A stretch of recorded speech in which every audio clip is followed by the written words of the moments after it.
তবে আজি আমি নেৰেচনৰ অ্যাসাৰ্টিভ সেন্টেন্স কৰিম কি সেন্টেন্স কৰিম অ্যাসাৰ্টিভ সেন্টেন্স সবা যেতিয়া আমি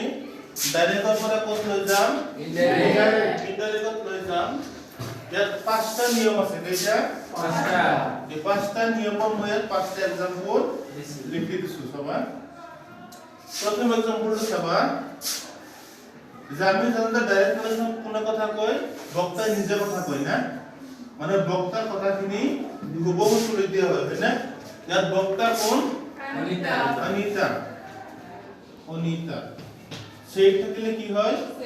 সেই হয় কমৰ্তক তুলি দ্যাট মানে ইয়াত আই মানে কোন অনিতা ছোৱালী মানে এটা আইটো কি হ'ব সি হ'ব আমি জানো যে ডাইৰেক্ট পৰা ইনডাইৰেক্ট টেন্সৰ পৰিৱৰ্তন হয় না হয় ইয়াত আছে ডো হয়নে ইংরেজি কি হইব ডি ডো টু ভার্ব অন ডি টু কি হল ভার্ব টু হয়নে ডোনৰ টু কি হয় বি নট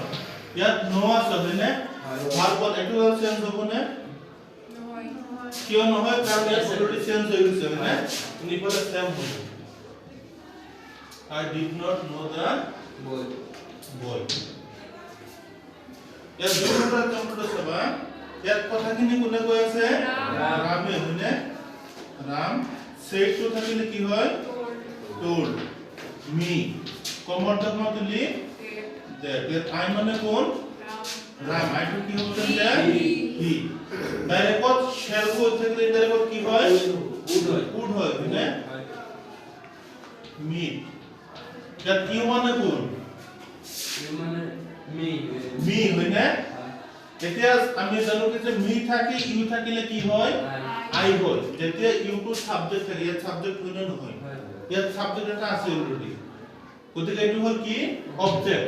গতিকে মি থাকি ইউ থাকিলে যেতিয়া ইউ টু অবজেক্ট হয় ইউ টু কি হৈ যায় মি হৈ যায় মি থাকি ইউ থাকিলে আই হয় যেতিয়া ইউ টু সাবজেক্ট থাকে আকৌ যেতিয়া ইউ টু অবজেক্ট হয় তেতিয়া মি থাকি ইউ থাকিলে কি হয় মি হয় tomorrow থাকিলে কি হয় the following day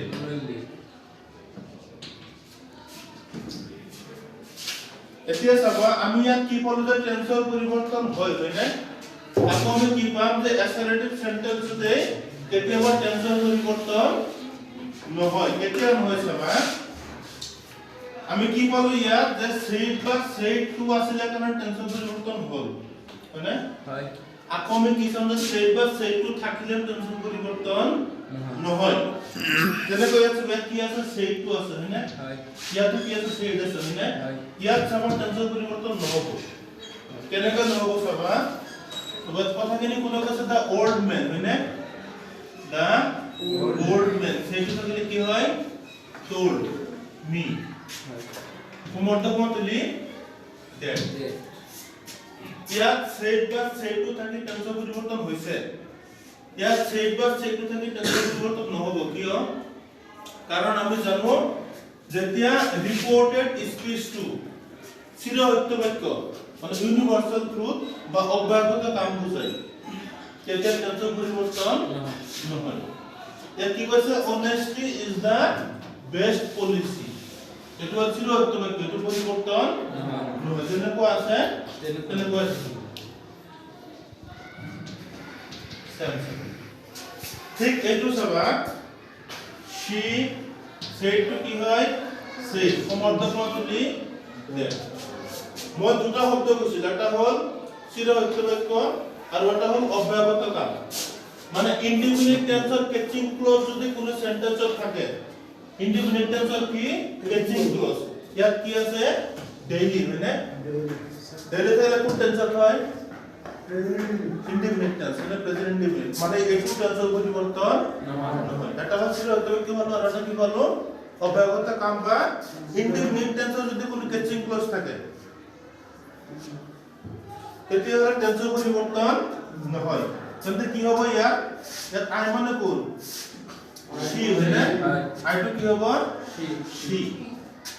আছে প্রেজেন্ট ইনডিফিনিট টেন্সত থাকিব প্রেজেন্ট ইনডিফিনিট ইয়াত go to কি হ'ব goes কিয় কারণ থার্ড পারসন সিঙ্গুলার সাবজেক্টৰ থাৰ্ড পাৰসন সিঙ্গুলাৰ বাকিখিনি কি কৰিম এতিয়া চাবা 3 নম্বৰ চাবা এটো মই কিয় থৈ দিছো মানে এইটো আমি বুজিলো যে সেট বা সেটটো থাকলে টেন্সৰ পৰিৱৰ্তন হয় আকৌ কি বলো যে সেট বা সেটটো থাকলে টেন্সৰ পৰিৱৰ্তন নহয় আৰু এটা সময়ত টেন্সৰ পৰিৱৰ্তন নহয় যেতিয়া সেট বা সেটটো নাথাকে বেলেগ ভাগ থাকে তেতিয়াও টেন্সৰ পৰিৱৰ্তন নহয় যেনেকুৱা চাবা মাদাৰ ফেস থাকিলে কি হয় টেলস হয় কমৰ্দ কোনলি দেখেন আই মানে কোন মাদাৰ মানে আইটো কি হ'ব সি ইয়াতো টেন্সৰ পৰিৱৰ্তন নহয় কিন্তু এম2 কি হ'ব ইজ হ'ব বাকিখিনি সেম কিন্তু ইয়াত নাও থাকিলে কি হয় ডেল